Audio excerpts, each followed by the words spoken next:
l'IAS 32, les instruments financiers, présentation. Voyons tout d'abord quelques définitions. L'actif financier est de la trésorerie, un instrument de capitaux propres d'une autre entité, un droit contractuel de recevoir de la trésorerie ou un autre actif financier, ou d'échanger des actifs ou des passifs financiers avec une autre entité à des conditions potentiellement favorables à l'entité, ou un contrat qui sera réglé en instrument de capitaux propres de l'entité elle-même.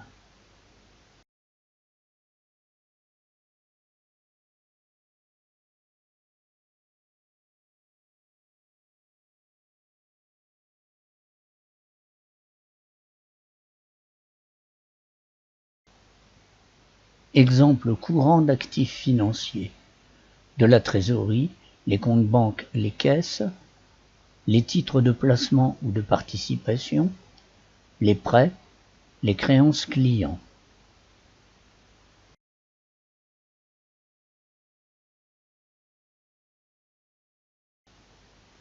Un passif financier, c'est une obligation contractuelle de remettre de la trésorerie ou d'échanger des actifs ou des passifs financiers dans des conditions défavorables.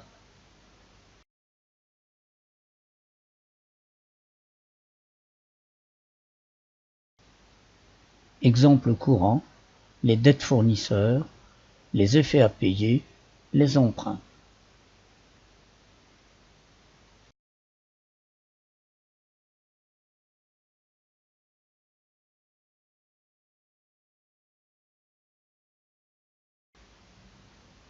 Un instrument de capitaux propres est tout contrat conférant un droit mettant en évidence un intérêt résiduel dans les actifs d'une entité après déduction de tous ses passifs.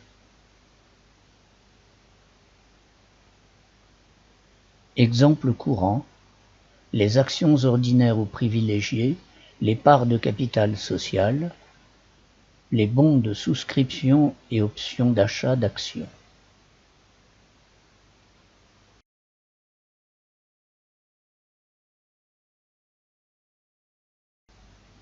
Un instrument remboursable au gré du porteur est un instrument financier qui confère à son porteur le droit de le restituer à l'émetteur contre de la trésorerie ou un autre actif financier, ou qui est automatiquement restitué à l'émetteur en cas de réalisation d'un événement futur incertain ou en cas de décès ou de prise de retraite du porteur de l'instrument.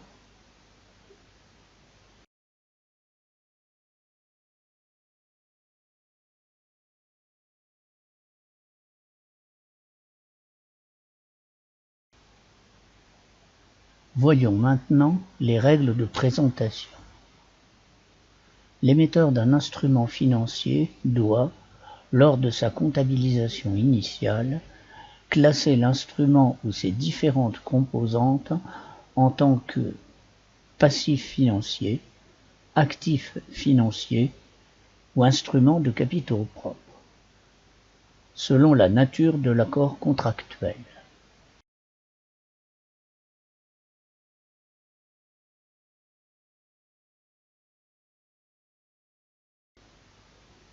Remarque, ces dispositions peuvent permettre de classer en capitaux propres certaines parts de sociétés à capital variable, des coopératives de SICAV, si elles répondent aux conditions requises. Dans le cas contraire, les parts constituent des dettes.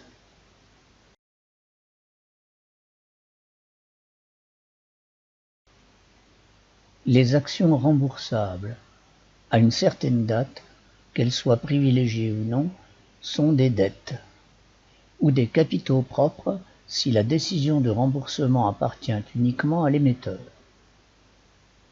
Les actions assorties d'une option de rachat.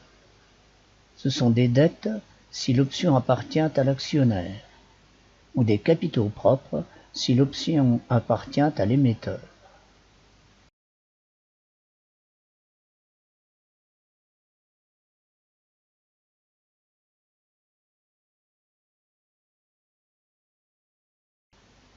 un règlement en instrument de capitaux propres de l'entité elle-même est un contrat qui sera réglé par réception ou livraison par l'entité d'un nombre déterminé de ses propres instruments de capitaux propres en échange d'un montant déterminé de trésorerie ou d'un autre actif financier. C'est un instrument de capitaux propres.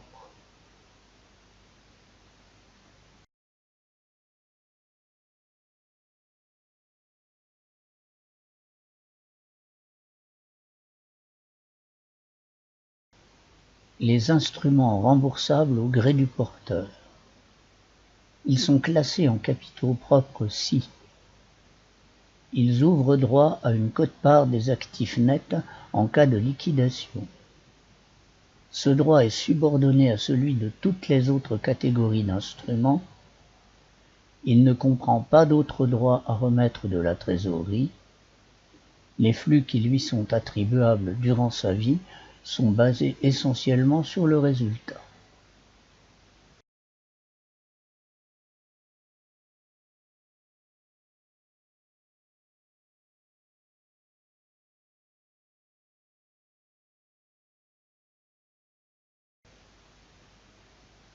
Pour les actions propres acquises ou détenues par l'entité ou par d'autres membres du groupe consolidé, la contrepartie versée ou reçue doit être comptabilisée directement en capitaux propres.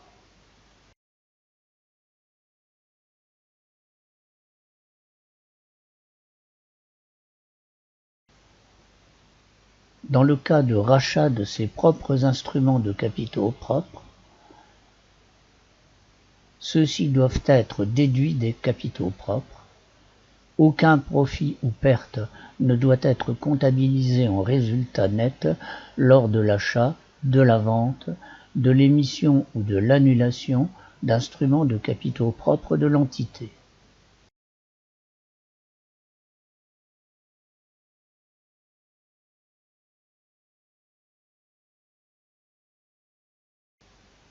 Pour un instrument composé, l'émetteur d'un instrument financier non dérivé doit évaluer les termes de l'instrument financier afin de déterminer s'il contient à la fois une composante de passifs et une composante de capitaux propres. Ces composantes doivent être classées séparément en passifs financiers, en actifs financiers ou en instruments de capitaux propres.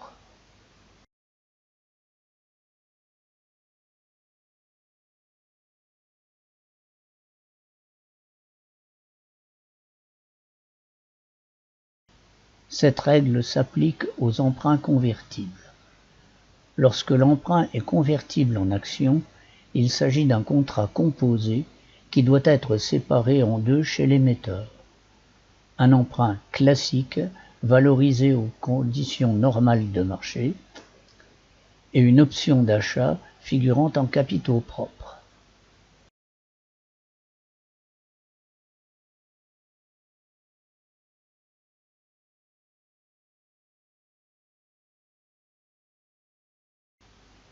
La séparation s'effectue de la façon suivante. L'emprunt est valorisé au taux normal du marché et figure en dette.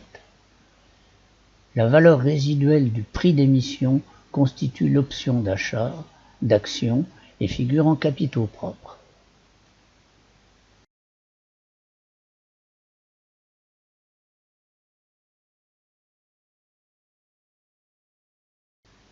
Exemple. Un emprunt convertible en actions est émis aux conditions suivantes. 100 000 € nominal, remboursement ou conversion in fine à raison d'une action pour une obligation, coupon annuel de 8%. Le taux actuel du marché pour un emprunt ordinaire est de 10%.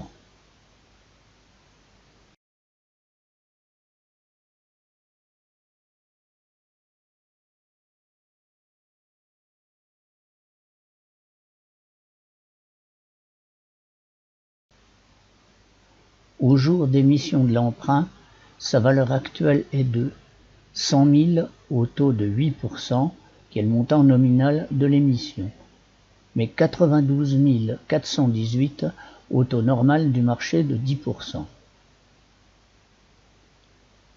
L'écart 100 000 moins 92 418 égale 7 582 représente la valeur à inscrire en capitaux propres et, selon l'IFRS 9, les 92 418 sont traités en dette au taux normal de marché de 10%.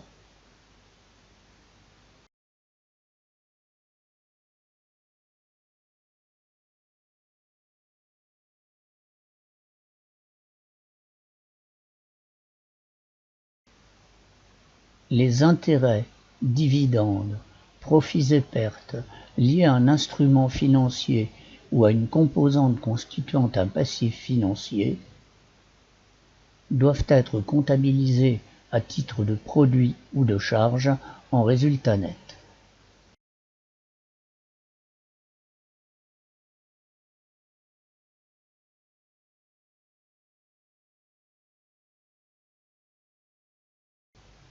Sont par exemple des produits ou des charges financiers, les intérêts perçus sur un prêt, les intérêts versés sur des emprunts, les dividendes encaissés sur les titres de placement ou de participation, les gains ou pertes de valeur de titres de placement.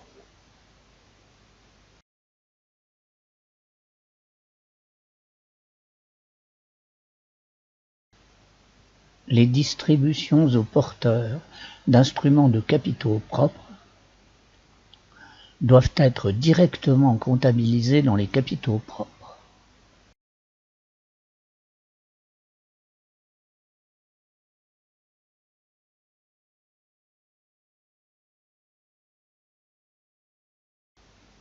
Par exemple, le versement d'un dividende aux actionnaires réduit le résultat de l'exercice en débit qui figurait en capitaux propres par le crédit de la trésorerie.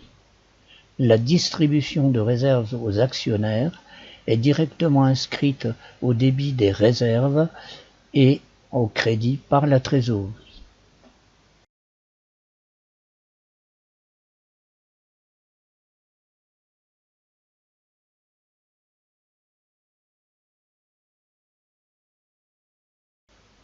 Mais attention, selon les définitions précédentes, les actions remboursables sont des dettes. Les dividendes qui leur sont versés se comptabilisent en charges financières.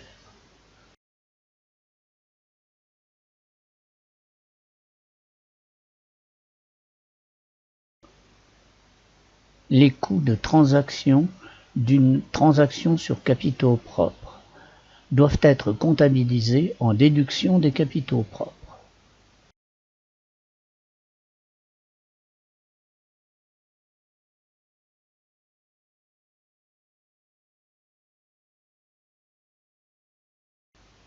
Un actif et un passif financier doivent être compensés si l'entité a actuellement un droit juridique exécutoire de compenser les montants comptabilisés et l'intention soit de régler le montant net, soit de réaliser l'actif et de régler le passif simultanément.